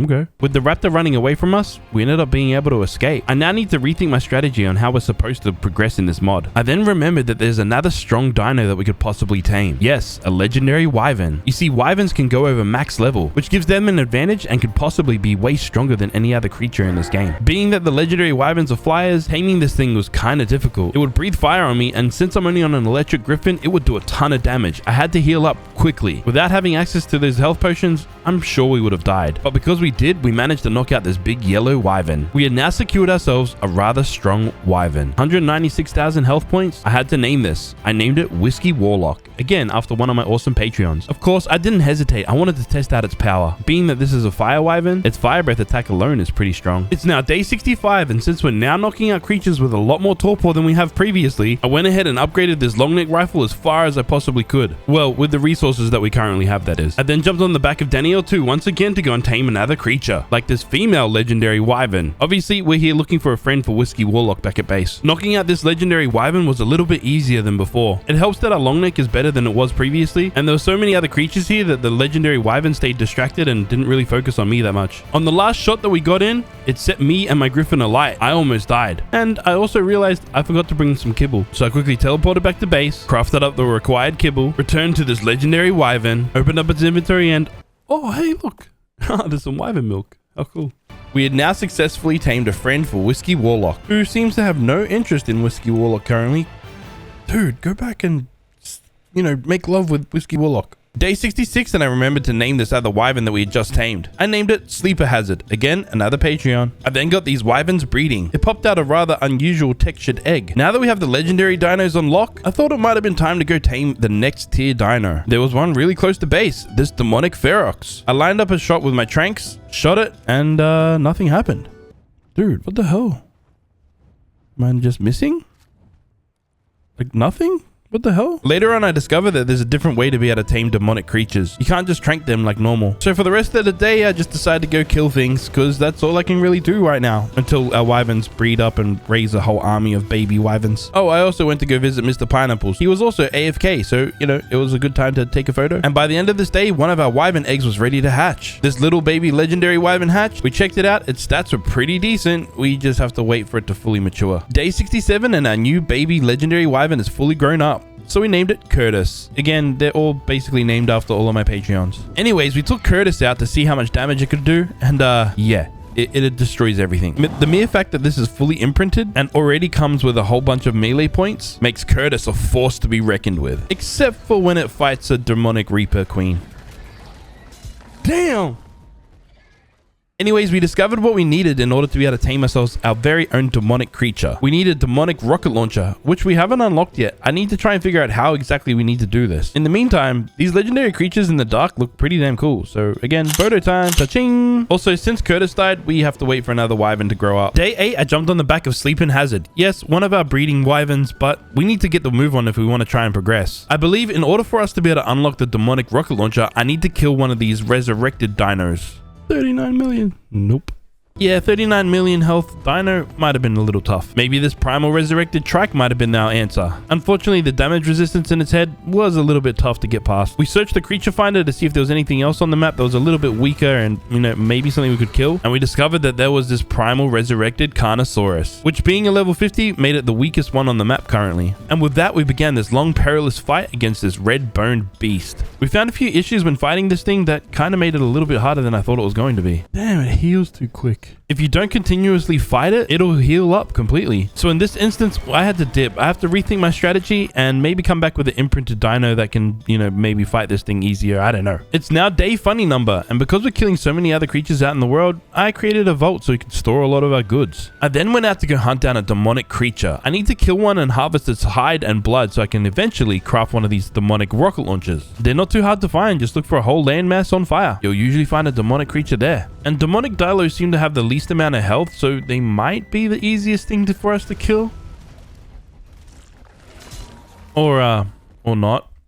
Damn. With yet another failure under our belt and another dead wyvern, I needed something that I could actually successfully do. This task of ours required some silica pearls. Now this I know I can do successfully. If I just remember that we freaking need oxygen. Psych, I could just drink a health potion and not die when drowning. Anyways, with these silica pearls, we can then make this new set of armor. This is the legendary riot armor. I mean, yeah, I don't know. It doesn't look that great to me. Day 70, we went on a little bit of a resource run, mainly gathering some berries so we could replenish our tranquilizer stock. And it can't hurt to stock up on some mythic blood and hide, as even this late into the game, we still go through quite a lot of it. Day 71, we traveled over to the snow biome so we could try and tame the shadow gorilla. Obviously, this is a tier below legendary, and we don't really need this. I just kind of think this would be a cool kind of tame to have. But what I didn't expect was to randomly die from it. No. I think Daniel just died. I didn't care about us dying. I respawned and I raced back in a panic. I was so concerned that Danielle just died. On my legendary wyvern, I was prepared to absolutely murder this monkey if it killed Danielle. We arrived back to see Danielle safe. Oh, Danielle, I'm so glad. That was scary moments. I got her to follow me up to this ledge out of any harm's way. There you go. Oh, hello, Danielle. Glad to see you alive and safe. I then returned to go and tame this shadow gorilla. Just finish what we have started. It somehow got stuck and wedged between these rocks, making knocking it out pretty quick and easy. Now, of course, because of the position that it was stuck and knocked out in, I got a little bit carried away and having too much fun. I'm gonna stick this rifle up your butt.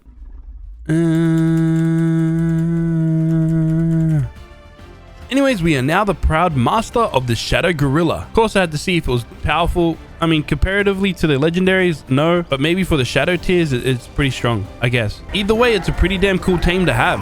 I went ahead and named this guy Atlas, the big deep voice gorilla monkey man. Next, I went ahead and crafted up a bunch of metal structures because we had discovered there's an interesting shiny dino on the map and I would like to tame it. It was this enraged legendary Carno. Problem is, once I got there, it says it was untamable. Yeah, I soon find out that enraged dinos can't be tamed. This is unfortunate. This would have been an amazing tame. Back at base, I checked the shiny dino tracker to see what else was there. This saffron Daedon didn't really interest me at all. The shiny dino mod is pretty cool, only if a certain dino comes into the world, that is. Anyways, next I went to go visit some friends. Mr. Pineapples here has been working away at his base. He had built pretty damn close, so it was easy to find him. I then came to come and tame this legendary Indominus Rex. I know it's a low level, but yes, again, we want this so we can breed, and we'll breed stats into it. Obviously, I'm not going to use these as dinos to ride, but if I make an army of these, maybe taking on some of these boss creatures might be easier. If we did it with an army of creatures, that is. This legendary Indominus Rex we named Zombie Clowns. We're at a time now that we're just basically waiting for dinos to breed and grow up and all those kind of things, so it's probably a good time to take a rest. Oh, by the way, we're back in the mythic armor. I don't really like the legendary armor. It doesn't have the nice bonuses that the mythic armor does. Day 73, we set on back out to go and fight a primal resurrected creature. But before we arrived to the battle, I wanted to increase my multiplier on this legendary wyvern first, which means we have to do a lot of killing along the way. We then arrived at this primal resurrected Carno, and then I got out all the creatures that I had. Just whatever babies that we had lying around our place that were disposable, I guess. A bunch of legendary Indoms and some random elemental Rexes went into fight. They didn't last very long at all.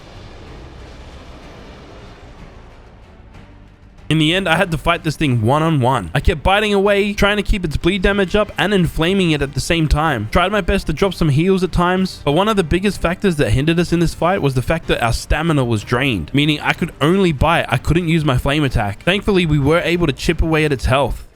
Ran out of stamina. We fighting, son. We fighting. We'll probably win this.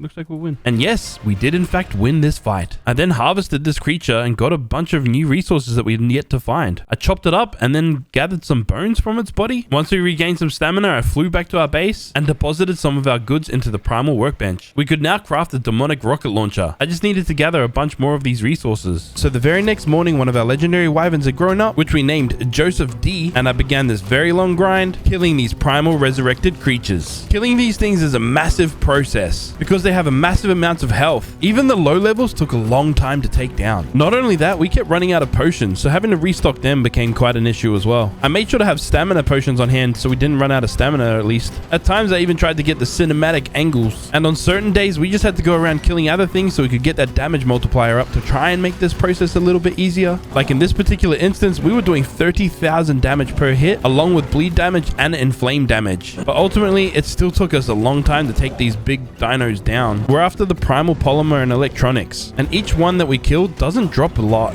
Okay, so it's now day 78 and we're fighting this Primal Resurrected Trike. It still has its damage reduction to the head, so this fight again took us a little bit of time, but it also gave us the resources we needed to be able to craft this demonic rocket launcher. Finally. I didn't have to craft any of the ammo currently because the ammo drops every time you kill one of the resurrected creatures, and we killed so many of them that we got a lot of the ammo. With the rocket launcher crafted, we went out to go and try and tame our first demonic creature, this level 150 demonic Ferox. I took my aim, shot the rocket, and I hit it. Thankfully, the awesome spyglass keeps track of its torpor, so we could escape and make sure that it was actually working. These things are stupid strong, so obviously I had to try my best to avoid getting hit by it. We had some close calls at times, but we eventually shot our last rocket at it, cleanly hit it, and knocked it out. Oh yeah, buddy. Oh, we about to tame this. What up, sucker? What up, sucker? Yeah. Take my butt in your face. Take my butt in your face. My butt in your face. Yeah, lick my butt. Lick my butt. Lick my butt. At times, I do realize I was being a complete degenerate while playing this mod, but ultimately, I was just damn excited to have our first demonic creature. This demonic Ferox is gonna be called James N. Not just a random name, another one of our lovely Patreons at the time. I really wanted to ride James and see what he could do, but I couldn't without having a saddle, which I need demonic hide for. So I searched for the weakest demonic creature on the map, except it seemed pretty angry and scary. Even this level 20 would absolutely wipe me and my legendary wyvern out. I dropped a couple health potions at once to try and keep us alive in the meantime. This gave us enough time to kill this thing, but it didn't give us a lot of resources. What? There was another demonic Dilo nearby. It was a higher level, so this might have been a little bit scarier. What the freak? Where'd that come from? Teppy, you just die out of nowhere? And sometimes in this game, you have to beware of falling dead dinosaurs. Anyways, once again, I dropped some health potions and went in to fight this demonic creature. We did a whole ton of damage to it. No. But ultimately did not survive. Thankfully, we're at that stage of the game that we do have a bunch of spare wyverns laying around the place, so we can get back to hunting down demonic creatures quickly. This was turning out to be quite the dangerous task though. It really put all of my ARK skills to the test. This demonic gorilla was damn tough, and for the most part, we did dodge a lot of its big attacks, but we did often get blinded by whatever move this is. After a fierce battle, we managed to take this big gorilla down, except its minions were still here, so we had to try and fight them too. I dismounted my wyvern and went to go harvest this big gorilla. We managed to get a whole lot of demonic hide and blood from it. So the following day, we were able to make this demonic Ferox saddle. I jumped on the back of this big beast, and I had to take a moment to appreciate this. So cheese! Of course, we went to go investigate to see how powerful this thing really is. Starting off with this epic jump. Yes, no fall damage. Its normal attack does 17,000 damage with no points into anything at the moment. It has a massive AoE attack that also does 17,000 damage to everything. Then it does this big explosion thing that over time absolutely decimates the entire area and makes everything go on fire. It's safe to say that we have entered a whole new era of this mod pack. I ran around the snow like a menace, ending the lives of everything in sight. I'm starting to understand why they call these the demonic creatures. With our demonic Ferox, we were able to assert our dominance across the entire world. Day 81, and today is a simple kind of day. It was just one of those days that we just had to go out and stock up on a bunch of resources, particularly metal. I wanted to turn a bunch into some more mythic ingots and some demonic ingots. We managed to fill up this industrial forge quite a lot. Oh, and I also tamed up this mythic Triceratops. I realized it was the only variant Triceratops that I didn't own currently, and I just wanted to collect another one. Day 82, we teleported to the desert biome, so we could head over to this luscious island once again because there was another high-level female demonic Ferox. Crazy to think that another one would spawn in the exact same place as last time, but I guess it is what it is. Welcome to ARK, people. Anyways, just like you would expect, we tamed it, brought her back to base, and let James N have his way with her. I think they're enjoying their time, I guess. I don't know. Once again, we're stuck waiting for things to happen so we can actually do something. Now might be a good time to go and gather some more resources. It's about the only productive thing we can do while we're waiting for dinosaurs to breed up. I did remember that we should have dyed our hair a long time ago, but hey, better late than never, I guess. I also kept forgetting to craft my chibi up, so he's here too. Day 83 and one of our demonic Feroxes is fully grown. So I placed a saddle on his back,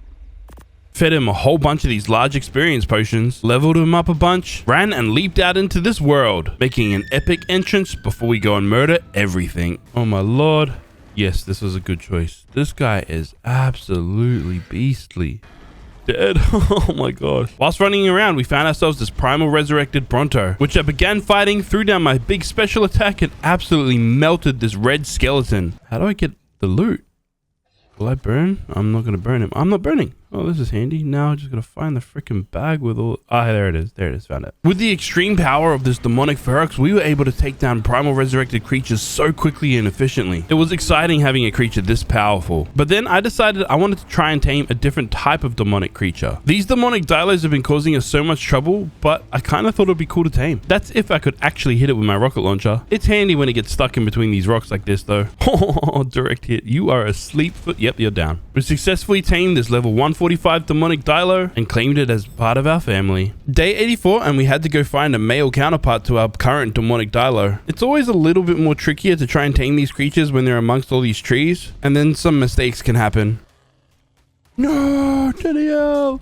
Danielle! No! You might not be able to hear it in my voice, but this was honestly a pretty tragic moment. Danielle too had just died. She had been with us for the longest amount of time. And we currently don't have any spare griffins laying around the place, so I had to start breeding some more. And because Danielle 2 meant so much to us, I had to memorialize her forever. I'm sorry that you died, Danielle 2. That was a sad moment. This is a sad part. Yes, you shall be remembered. Luckily, this chick is replaceable. Anyways, I returned back to trying to tame this demonic dilo. I'm gonna have to do this on foot because we don't have a griffin around. I managed to hit it, but yeah, it killed me. No. And I'm pretty sure my wyvern's trying to go and fight it. I got a little bit fed up dying so many times, and I was kind of excited to try and test out the abilities of the dilo. So I took this current one to the desert and tested it out. One eye, the other eye. One eye, the other eye. This demonic dilo is not as powerful as our demonic Ferox, but being able to aim its fire attack makes things a little bit easier for us, I guess. Day 85 and one of our brand new electric griffins is fully grown up. It's not the highest level, but it'll do for now. So with this, I returned back to where we had died earlier and saw that my wyvern was still alive. How the heck was that possible? You survived? You didn't kill it, so...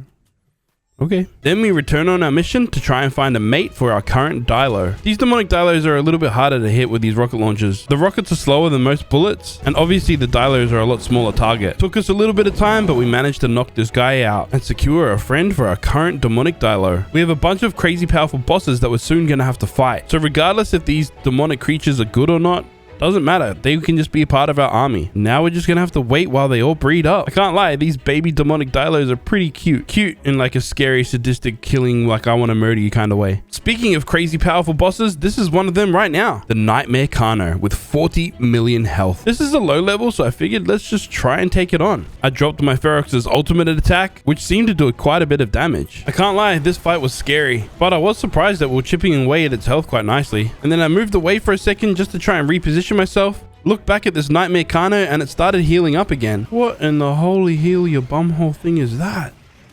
That is annoying. Battling this Nightmare Kano was becoming quite a pain, since it would heal itself randomly. This fight started off great, but because this thing would heal itself quite easily, I struggled to kill it and progress further. In the end, I just got super frustrated and teleported home. Might need to rethink my strategy on this one. Day 86 begins with us filling up a lot of our crops with some fertilizer. Sometimes we need to balance out the crazy chaos of the outside world with some cozy gardening. We then hatch some eggs, particularly demonic dilo eggs. We'd hatched some a little earlier, and one of them only has 2 minutes until it's fully mature. 2 minutes has passed, and we have a fully grown up, fully imprinted demonic dilo. Testing out its abilities, and it seems as though this flame attack has a max damage output limit, meaning no matter what level it is, it always seems to max out at 10,000 damage per tick. It's the standard bite attack that seems to scale with its melee stats. But the sheer fact that this does 10,000 damage per tick over a quick period of time just goes to show how strong this attack really is. So with that, we attempt to fight this Nightmare Kano once again. The mere fact that we could aim this fire attack easier now than we could with the Ferox means we can keep this Nightmare Kano burning alive so it can't heal itself. And we just rinse and repeat this strategy whilst we watch its health just melt away. Then we can get that final attack in and defeat our first Nightmare boss creature. Hey, yo, this loot's... Oh, Ascended Demonic Ferox Saddle? Yes. This loot's kind of crazy. Oh, Nightmare Kano token? Nightmare Soul? Huh. Let's go. We had successfully defeated our first Nightmare boss level creature, and we're pretty much in the end game now. Now, in order for us to be able to fight the final boss, the Death Knight, we need to kill every Nightmare creature there is, because we need those tokens so we can summon in the final boss. Now, I had noticed that there are demonic thorny dragons in this mod, and if this mod is anything like Primal Fear, demonic thorny dragons are extremely OP. I really wanted to be able to rely on the other demonic creatures that we had gotten, but in the end, if I want to be successful and defeat this mod, I'm gonna need the best creature possible. Yep, that's one demonic thorny dragon tamed successfully. Now let's go and tame a second one so we can start breeding at least. We came over and found this fiery female, shot it, and burnt alive. Yeah, we died. It was not good. I'm starting to discover the end game in this mod is kind of difficult. We die a lot. And with that, our armor gets destroyed a lot too. Thankfully, I farmed up a bunch of mythic blood so we can keep repairing this stuff kind of quickly. And also, luckily, we've been breeding up these griffins in the background. I hadn't been naming them, but if I was, this would probably be like Daniel number 6 or something. Luckily, Daniel's not around to witness this either. Fuck. It's okay though, because we have backup griffins. There's about to be an automatic dino wipe, so I'm kind of in a rush to be able to tame this demonic thorny dragon. If I was to die again, I don't think we'll get the opportunity to tame this thing. It's okay though, because I am a skilled ARK player. Not really, I got kind of lucky and the thing got stuck in between some trees. And now I have successfully obtained myself a breeding pair of demonic thorny dragons. We are now breeding up the deadliest army that we have ever seen in this playthrough. Now, this is a 100 days challenge, and I need to kind of kill some time because I'm pretty sure we're really close to the end game right now. And oh boy, did I take on a task that took up a lot of time. I decided I wanted to build a castle wall around our base. I wanted to keep out all the vermin, especially when I'm breeding up a powerful army that will take us through to the end game. Here is the basic outlay of what we're planning on doing. With that said, it's time for a montage.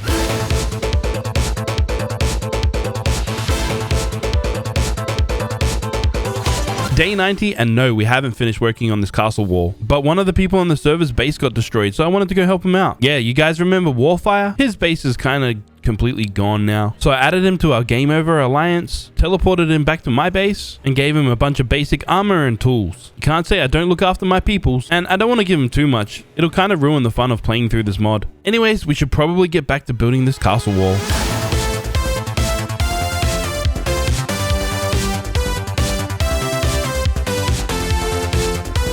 Oh, we're almost there. Got a couple little things to do. It wasn't until the very end of day 92 that we actually completed this castle wall. Well, kind of. There's a few holes in it, but it's gonna have to do. We got other things to do, like hatch all of these eggs for our massive army that we're gonna need to be able to fight these final bosses. And I can finally test out the abilities of this demonic thorny dragon and see if it's just as good as the Primal Fear version. There was a random Hydra Guardian spawned in right here, so I tried testing it out against that. For some reason, it wasn't really doing much damage at all. Must be an elemental thing, I'm not sure. Anyways, against everything else, it absolutely destroys everything. The fact that we could shoot, aim, and destroy things so quickly and easily confirmed that the Thorny Dragon is definitely the most powerful creature in this mod. Currently, I do expect this mod to update and have a bunch of new changes, so maybe when you're watching this video, there's something else that's more powerful. Day 94, and we found a level 150 female demonic thorny dragon. I wanted to tame another one so it could speed up this breeding process. I just needed to get one more rocket into its butt. I just kept missing my shots over and over and over again.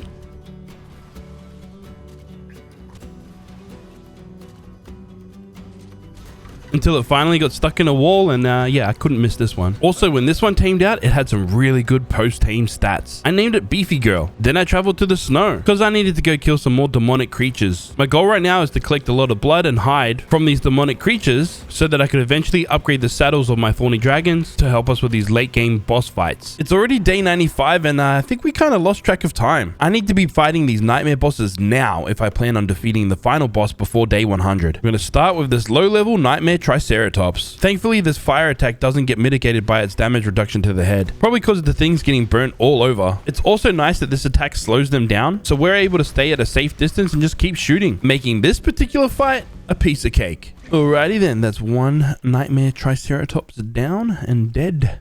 Dead. After defeating the Nightmare Triceratops, I went back to base, had a look in the Primal Smithy to see exactly what I needed to be able to summon in this Nightmare Death Knight, the final boss. To ensure that we could actually fight these nightmare creatures, I just made a few summons of certain creatures that weren't in the world currently. But I really wanted to upgrade the saddle of my thorny dragon, and I don't currently have enough demonic hide to be able to upgrade any. But I do have quite a lot of demonic creatures that I had been breeding. I also have a mod that allows me to kill all of these creatures, and I could just run around harvesting all of their dead bodies. No matter how you look at this, this is super messed up. To make things worse, we didn't even get to upgrade our saddle very much. Doesn't matter, we really need to get a move on and kill more of these nightmare creatures. We found this Nightmare Rex out in the wild, and I began taking this down. It was only a level 60, but it had a lot of health. and I really wanted to avoid getting hit by it. This fight even dragged on to the next day. I finally got a good angle and was able to destroy this Nightmare Rex. And with all the trees broken around this area, it was kind of flat and open. This place ended up being a nice place to summon in the next Nightmare bosses. This is where things became kind of interesting. It almost seems as though every one of the summons that we summon ourselves summon in at the max level. This Nightmare Spino had 136 million health points to begin with, and it took us a crazy amount of time to take it down. We got there in the end, and we also scored ourselves an Ascendant Thorny Dragon saddle. Oh, dude, I just sacrificed a whole bunch of babies. Next, we summoned in the Nightmare Raptor. Again, level 150 with 120 million health points. Because this was taking so long, I got a little bit overconfident and summoned in the Nightmare Dodo Reaper at the same time. This either makes me him or stupid. Oh crap, I think I made a mistake. Yeah, this was stupid. This is stupid. I am getting romped on. Oh my gosh. We were stuck in a ball of smoke and fire for the longest time. I managed to escape eventually, and it wasn't until now that I realized we had actually killed the raptor. Oh, we killed the raptor. I didn't even know. Now, here's the thing. Even though this Nightmare Dodo Reaper is a level 60 with 60 million health points, because it's a Dodo Reaper, it comes with its own set of armor, so it has a significant damage reduction, meaning this fight dragged on for the longest time. Thankfully, I had enough health potions to sustain us, and with the help of our brand new Ascendant saddle, we were able to withstand some of his attacks easy enough that we were able to heal ourselves back up and get back into the fight. We were forever on our toes, healing ourselves back up and slowly chipping away at this Dodo Reaper's health. 2 million health points remaining. We were so close and the end was near. Once we got it under 1 million health, we watched its health completely drain and die. Oh, come on. Almost there. Almost there.